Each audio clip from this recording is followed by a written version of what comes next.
Hi there, welcome back to my channel.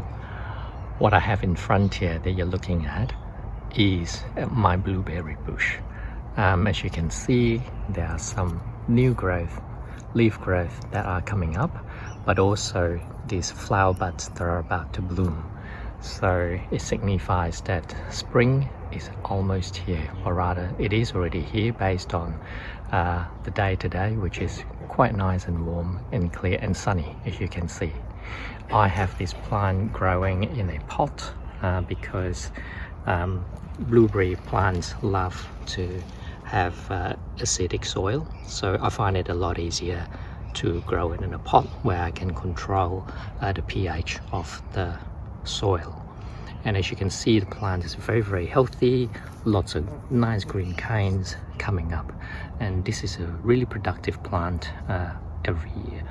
And since the flowers are about to bloom, it's time to actually add some nutrients to it so that I'll get a really good bloom of flowers, strong flowers that will develop into the berries. So what I'm going to add is sulphate of potash, or rather potassium sulphate. So what I have here is a small box of potassium sulphate, which is soluble, and it's only 500 grams, but that's all right because I don't need a lot of it. I don't use a lot of it. If you use too much of that on plants, it becomes toxic. So I only use a few grams.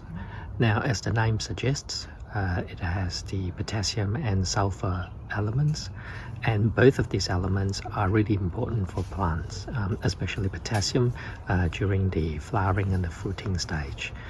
So that's why I am adding it to my blueberries, because it will require it as we come into the flowering season. Now the instruction is to dissolve 1 spoonful to 2 liters of water and apply over foliage and soil. Now what I have here is a watering can with 2 liters of water in it already, and I've already prepared a little spoon with 5 grams of the potassium sulphate, because that's all you need. So you dissolve 5 grams of the potassium sulphate to 2 liters of water. So in it goes. And then all you have to do now is just shake it a little bit, yeah, just to dissolve it. So just like that, and leave it for a little while before I pour it on. So I have now dissolved the potassium sulphate. I'm going to water it over the soil of the blueberry pot here. Now I'm not gonna water the foliage because I don't like the foliage to be wet, because they just seem to encourage diseases when the humidity is high. So I'm just gonna pour it onto the soil. Now I would do this perhaps maybe 2 or 3 times over the period where it flowers and fruits, because blueberry can be quite hungry, and plants normally need a lot of energy to produce fruits anyway, so you should keep up the fertilizer. Now I'm also going to apply my potassium sulphate to the strawberry plants, which are flowering also. So this is my strawberry patch, or box rather. It is growing in a styrofoam box and only has got about 3 plants in it. I grow it in a box like the blueberry because strawberries also like acidic soil, although not as acidic as blueberries, which is about 4.5 to 5.5. Strawberries like it a little bit higher, but still acidic, so around 5.5 to 6, that sort of pH. And as you can see, these are strawberry flowers. They're just coming into flower at the moment, plenty of them, so that's why it's a perfect time to add the potassium sulphate solution. But before I do that, I'm going to add a bit of sheep manure and also blood and bone to it, just to give it an extra boost and also give it other elements and just nutrients for it to help it along to grow over spring and also over summer. So what I did before I shot this video, or this section of the video, was to clear out a lot of the dead leaves that was here. So as you can see, it's quite clear, just green leaves here, all of the fresh growth, so that it's easy for us to apply the manure, the blood and bone, and the elements. And then what I'm going to do after that is to mulch it. So I do it just around the plants, just adding it on. I lift up a lot of these leaves here and just add it on a little bit. It doesn't need a lot because strawberries are fairly hungry plants. So what you want to do is just add a little bit over spring and summer. So all I do is just sprinkle it around, and then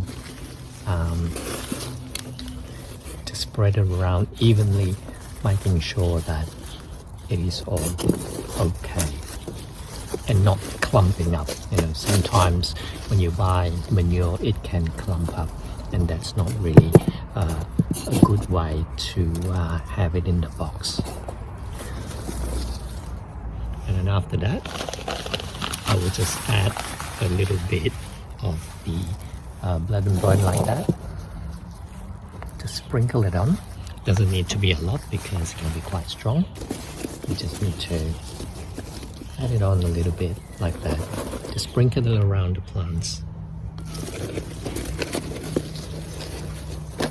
Some of it are more dense than others, but it's all good. And then after that, we just water it in with the potassium sulphate.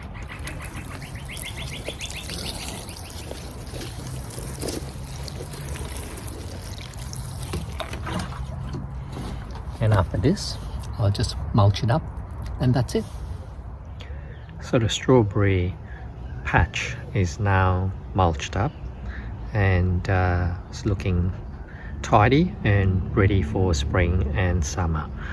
And I have a few boxes of this, as you can see. So this is the second one, and then there's another one which is the third box, and then I've got a fourth box here. Strawberries are really easy to grow, and they are very productive. I usually get fruits right through from late spring till about late summer, so that's a good 3 or 4 months of strawberries, of home-grown strawberries that are chemical free and very tasty and flavorful, because I get to pick them when they are ripe, rather than the ones that are supermarket bought, where they pick the strawberries when they're not fully ripe, and that's why it tastes sometimes tasteless, sometimes a bit tart. But the ones that you grow yourself, they always taste very sweet, especially when you get to pick them at the height of the day, when the sugars are highest in the fruit. I would highly encourage you to grow strawberries if you have the space, but as you can see, I'm just growing them in styrofoam boxes, not very big at all, and just stick 3 plants in it, and and I've been doing this for years, so highly recommend you do that.